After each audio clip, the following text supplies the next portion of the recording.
Si comes tienes que lavar tu plato, Firulais. Anda, enjuágalo bien. No me gruñas. A ver, con la esponja eso. Y enjuaga bien que luego deja todo jabonoso. Eso así, muy bien, aunque de malas. Welcome to the motherfucking lady. We're covering today's top boxing news. There's only one man who has accomplished what I have accomplished in boxing, and it's Terrence Crawford. I still got more undisputed titles than him. He 3-time undisputed champion, I'm 4. Recent soundbite from Claressa that's making the rounds, likening her undisputed runs to Terrence Crawford. While it is true, she has been undisputed more times than he has, there's a lot of context that's missing there. Sort of a statement relies on the ignorance of the listener, likely somebody who doesn't follow a whole lot of boxing to ooh and ah over it.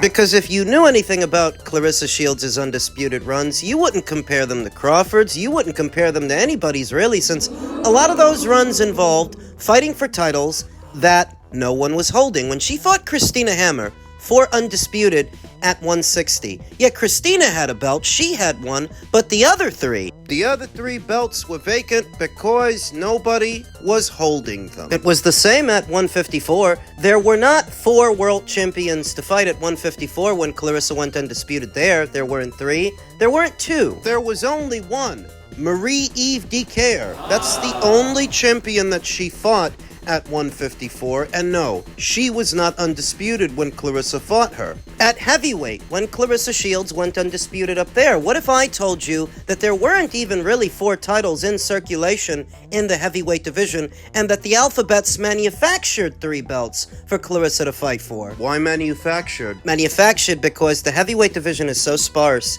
and so barren, there are barely any women up there to fight for those titles. Some of the Alphabets didn't even have heavyweight versions of those titles. They didn't decide to make them until Claressa Shields moved up there. That's the relationship that she has with the Alphabets. They're always cooking up vacant titles for her to win. I wouldn't even liken Claressa Shields' undisputed runs to Katie Taylor's undisputed run at 135. Katie had to go through a champion, a reigning champion, for every single belt she won in the lightweight division. Ana E. Esther Sanchez for the WBA, unbeaten Rose Volante for the WBO, Delphine Persoon for the WBC, and Victoria Bustos for the IBF. A champion for every single one. So what's the point? What am I getting at? That if most fighters were campaigning in divisions as barren as Claressa's, oh, they'd be undisputed 4 times too, because there wouldn't be anybody there to stop them. It's an empty statistic. You're thinking to yourself, well, Claressa can't help it that her divisions don't have as many people in them. Maybe not, but that still doesn't make her undisputed run more impressive, more difficult, more arduous than somebody else's. It just doesn't. Though you can repeat it as many times as you like, the people who really don't follow this sport that much, don't know the context, don't know the fighters, they might be impressed. Oh my god, undisputed 4 times, that's incredible. Terrence's last undisputed run involved him jumping up 2 weight classes, not 1, but 2 in one fell swoop, to take on then undisputed champion, the #1 super middleweight in the world, Canelo Alvarez. And I would call that a bit different than fighting a morbidly obese woman standing in at 5'6". And Vanessa Joanese. That is the only champion Claressa fought in the heavyweight division because there was only one. The ultimate evidence of how empty and how barren Claressa Shields' undisputed runs have been is that in spite of being undisputed so many times,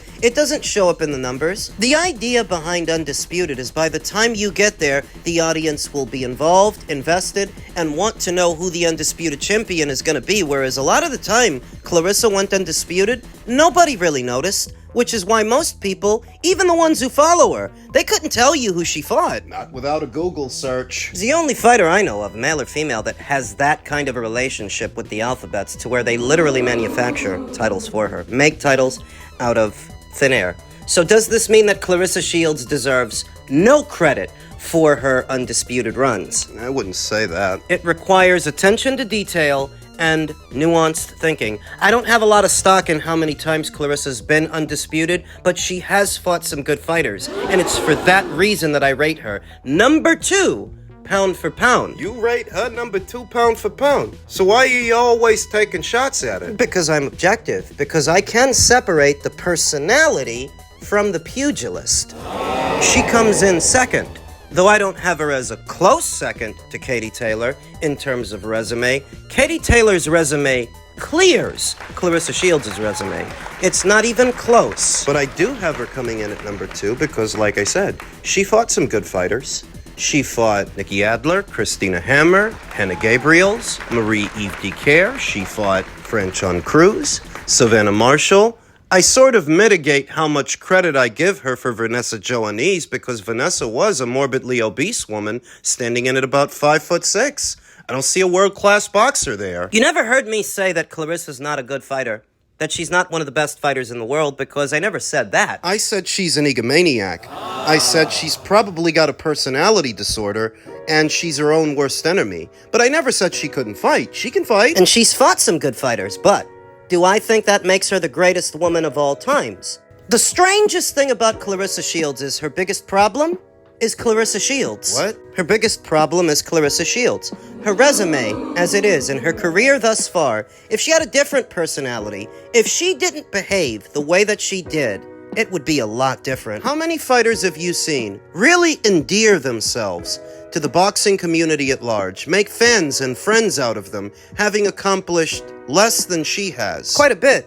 Whereas she can go undisputed 4 fucking times and still be a social pariah. And it's not the audience's fault, it's hers, because she's her own worst enemy. It's not that they're being unfair, misogynistic, or racist. No, it's that she hides behind those isms to hide what are her glaring character flaws. Who said because somebody don't like you, they don't like women? The fuck? Don't make it about all the other women in the world, all the other women boxers, when they're talking about you and criticizing you. Don't make it about race. Put simply, I don't really rate Claressa Shields for her undisputed runs. Not specifically. She's got a good resume. That's why I rate her. Because in spite of campaigning in the most empty divisions in women's boxing, wherever there was a good fighter to fight, she went there and she fought them. So I'll rate her for that, but the undisputed runs by themselves, those don't mean much. In men's welterweight news, I'm sure you've all heard the bombshell story by now breaking. Keyshawn Davis's team has formally informed the WBO that he will not move forward with challenging Devin Haney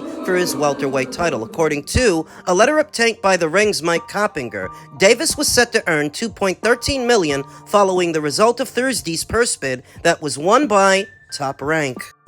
Just gotta call a spade and call it what it is. It's a duck. Irrespective of why specifically Keyshawn is not fighting Devin, the whole point is he's not fighting Devin. And so it's a duck. It's not Devin Haney backing away from this challenge. He's not the one shying away from fighting Keyshawn. Keyshawn is not fighting him, choosing. Is he scared? No, he's greedy. He's got an inflated sense of self. Because he only stands to make $2.13 million from the fight, he doesn't want to fight. He likely thought in fighting somebody like Devin, he would make a lot more. He's making a lot less. Just for context, I wonder what Keyshawn Davis has been making per fight up until this point. What is his contract minimum? Because we know that Terrence Crawford's contract minimum, when he was at Top Rank, was in the neighborhood of $3 million plus with incentives. It was similar for Shakur. $3 million plus with incentives. So I'm curious, what is it that Keyshawn has been making fight by fight, and is that why he expected to make more than 3? It could be, though it doesn't make it right. At some point in your career, to get to the next stratosphere, you have to make sacrifices, like what Floyd Mayweather made to get the Oscar De La Hoya fight. He had to concede to being the B-side. Fight in the ring size that Oscar chose, using the gloves that Oscar chose. He had to make concessions to get to the next stratosphere. Canelo Alvarez had to make some concessions to finalize the Miguel Cotto fight. Golovkin had to make concessions to finalize the Canelo fight. Keyshawn Davis is not yet a superstar to where he's supposed to be standing on his square over the pay scale. Devin Haney is a more established name than he is. He's the one with the belt. He's a 3-division champion. He should have never turned down the $3 million he was initially offered for the fight, because that's what Brian Norman got for the fight. Brian Norman, as a defending champion, was paid $3 million by Turkey El Al Sheikh for what was the Devin Haney fight. If that's what Brian got for a belt, and you were going to get that without one, As a challenger, I'd call that a square deal. Keyshawn Davis is marginally more popular than Brian Norman. You could argue about his ability, that he's a decorated amateur and he's likely going to go further in his boxing career than Brian, but all of that is anecdotal. Brian got 3, and that was with a belt. So why are you supposed to get more without one? You're not. And this is the gross inflation within the boxing space that I'm always talking about, that these kids are demanding more money, far more money than their predecessors from a smaller audience. Less people are watching boxing now in this era than in the previous one, but the fighters are demanding more money than the fighters in the previous one. Fiscally, it doesn't make sense that these fighters today are demanding more money from what is a smaller audience pool, because in the end, that's where the money's gonna come from. It's gonna come from the paying public. You're expecting the promoters and the powers that be to put it up, but they only put it up if you're good for it. They're supposed to. If you want 5 and you're good for 5, then you get 5. But if you want 5 and you're really only good for 2 or maybe 3, Put it on pay-per-view. so that if you stood to make approximately $2 million guaranteed from the fight, and then you walk away, you're giving it away that you don't think you're good for the 5 you were asking for, because if you were, you go through with the fight and you make the rest from the upside. After all, the $2 million is just what they're guaranteeing you. You think you're good for 5, so make it on the back end. He can't. There isn't gonna be one. Oh, so then maybe he shouldn't be asking for so much money. Whoa! It's not that I think he's scared of Devin Haney. He doesn't have a lot to be afraid of. I even think the fight is a winnable fight, so long as he's willing to have it. But if you're gonna let the money get in the way, I'm not going to die on a hill over Keyshawn Davis's own greed, his entitlement. Defending him. You don't fight Devin Haney. What's the alternative? What are you gonna do now? The other big names at the weight, they don't have a reason to fight you. You're not their mandatory. You're not due a title shot with Ryan Garcia. Rolly Romero. And even if they wanted to fight you, they're otherwise preoccupied right now. Ryan is fighting Conor Benn. Rolly Romero is fighting Teofimo. You walk away from Devin, who's the only available champion at the weight. What is your alternative? Inactivity? Not fighting nobody? This is how these fighters get in their own way. What's Devin's alternative? If Keyshawn Davis has officially walked away from this fight, Devin Haney is now free to pursue a unification match with IBF champion Liam Paro, who to my knowledge is not otherwise preoccupied right now, and there is time to schedule a unification match between them for the fall, when this fight was supposed to take place. Devin wins. That'd be a really big fight for Liam Paro if he's willing to have it, and I'm sure that the powers that be can make it worth his while. $3 million might get it done. The $3 million that Keyshawn Davis already rejected might be enough to get Liam in the ring. Ding ding. Liam Paro, in spite of being a very good fighter, in my opinion, a 2-weight world champion, which doesn't get said enough. He'd lose. He would lose to Devin Haney for the same reason that he already lost to Richardson Hitchens. He'd lose because he's a boxer puncher, and those are pure boxers who categorically have a stylistic edge over fighters like him. We go over it all the time. That's how I think the cookie is going to crumble if Keyshawn Davis really has walked away from this world title opportunity. Devin may then explore a unification match with the only other champion at the weight who's available. Liam. I don't sympathize with Keyshawn in this situation because, well, for you to walk away, there needs to be an alternative. The alternative can't be nothing. The alternative can't be inactivity. Leaving empty-handed? Nothing is not a substitute for something. And if you were good for the kind of money you want, they would have put it up. Your promoter's the one that won the purse bid. If you were good for 5, they would have put that up. In light of this fight's collapse, Keyshawn's old buddy Shakur Stevenson took to his social media saying, "Yo, Bill Haney, Devin Haney, let's go. I'm still here, saying the same thing I've been saying. Call my bluff now. Call it. Nick and Dana is waiting. We can still do business with DAZN too. Let's scrap." Hashtag 144. Hashtag him. Yeah, I got a hashtag for you. Hashtag boring. Hashtag freeze tag. That's what these kids are playing with each other, freeze tag. Because first it was, I'm gonna fight Shakur, but now I can't because I'm ordered to fight Keyshawn, but Keyshawn doesn't want to fight, so back over to Shakur. Freeze tag. Theoretically, the fight could happen because now Devin Haney is free to pursue another fight, at least via the WBO. It's not his fault that his mandatory doesn't want to fight, Right? The problem there is, even if the WBO isn't on Devin Haney's back, DAZN might be. Rumor has it he's entered into an exclusive arrangement directly with them, no promoter involved. Like the one Teofimo's got with DAZN. I don't know that Devin Haney has the autonomy to go back over to the Zuffa side of things and negotiate a deal with them. It all depends on whatever arrangement he's reached with DAZN. I also find it interesting that his arrangement was not officially announced by the platform like Teofimo's was by Shay Segev. That's been confirmed. Where it's still subject to speculation, what if any agreement Devin Haney reached with the platform, and is it finalized? Or does he still have enough wiggle room to go back over to Zuffa and negotiate a fight over there? I look at these back and forth situations between these kids in this era who are making far more money and sooner than their predecessors did in the absence of the fanfare, in the absence of the crowd participation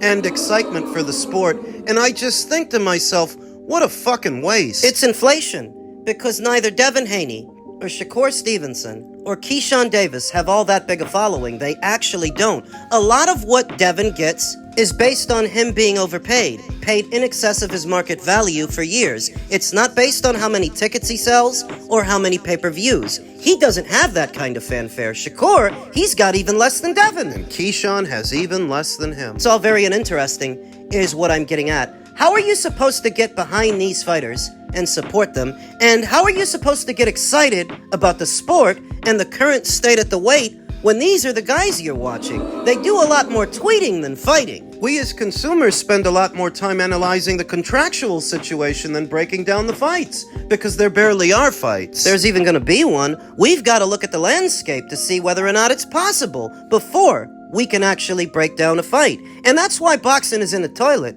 Less people are watching because it seems less like a sport than it used to. We can't romanticize it as the gladiator sport the way that we did in previous eras, because these guys seem less like gladiators and more like spoiled brats, prima donnas, always wanting more. Can't have the same passion for it that you used to. It's just not interesting. I wouldn't hold my breath for Haney versus Stevenson to get made in light of Haney versus Davis's collapse. Because now Devin might be attached to DAZN. I was never that pressed to see this fight anyway, because Devin is a pure boxer, and so is Shakur. Thus, stylistically, it doesn't make for a good watch. Could be a snoozer. This has got to be the most abysmal era of welterweights I've ever seen. The division is in the worst state that it's ever been, at least in my lifetime. And I don't think it's a coincidence that most of the fighters there are Americans, because wherever the American boxers are, that's where the fights aren't happening. That's where they aren't. You can look at a proliferation of American fighters at a given weight